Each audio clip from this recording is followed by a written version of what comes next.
There's a guy here who wants to sell you some cheap muscatel. Oh, yeah? Tell him I'll call him after the program. It's 5:29. Let's say hello to Phil now on WABC. Phil, as in Phil Latzman. Hello, Phil. Yes. Mr. Grant? Yes, Phil. Happy New Year, and I, for one, was very glad to read that your contract was renewed for a very, very long time. Where did you read that?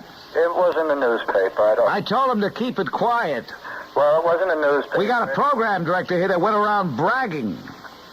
Well, that's all right. I don't blame him. That's all right. What'd you call for, Phil? It also stated that you had given up hope of running for public office. I didn't. Well, that's what it stated. All right. Okay. Let's talk about something important, like what's on your mind. Okay. What's on my mind is, well, number one, I'm going to make a resolution. I'm not going to talk about anything that may be controversial because I guess I don't come over properly.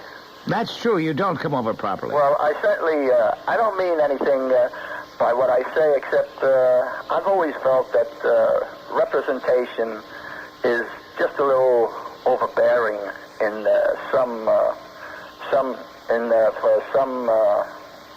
in other words, too many Jews, right? Hey, Phil, too many Jews, right, Phil? Isn't that? No, you said it. I didn't say it. No, but that's what's on your mind at all times. And that's why you and I always wind up arguing, because you're so anti-Semitic, you can't see straight, you can't think straight, you can't talk straight.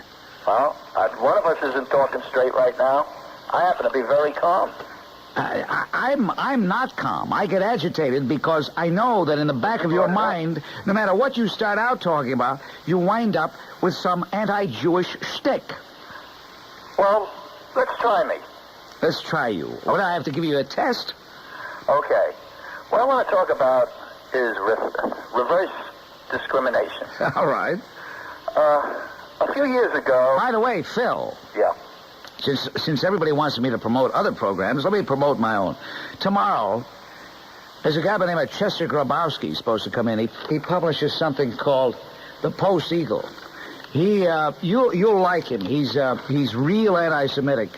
And he's going to be a guest on the show because I challenged him to back up some of the obscene statements he made in his newspaper about me. And in a recent front page of his little paper, he says, editor accepts invitation from radio host Bob Grant. So he's going to be on tomorrow. Chester will be on. You're not a friend of his, are you, Phil? Believe me, my opinion, the only thing that I ever tried to express was the overabundance of representation by certain minorities in this country. Can you be more specific? I don't want to talk about that.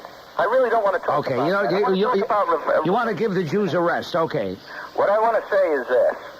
A few years ago, a diner was held up by a minority group.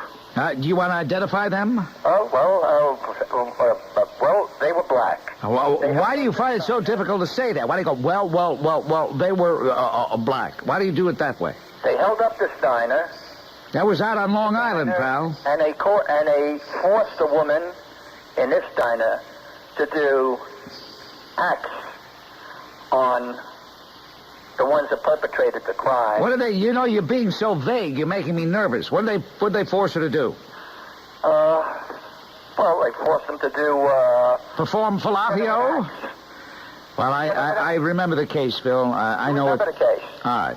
Can I say this? I don't know why Phil gets me nervous. Why is it that when it's black on white, a situation like that was so detest and so ugly, it was never, no one ever kept that going in the paper.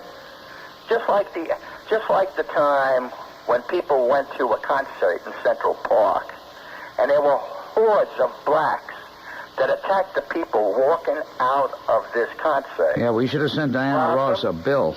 Excuse me? We should have sent Diana Ross a bill. Well, why is it that people that more or less represent this city, and there are I think there's still at least 50% white people in this city, why is it that we can't get anyone to speak out and say, look, what they did in Howard Beach was gross, but what you did in Central Park could never be forgiven. Well, you said it. Thank you, Phil. Okay, thank you. Right now, we're going to check in with Pete Torriello, checking on WABC Shadow Traffic.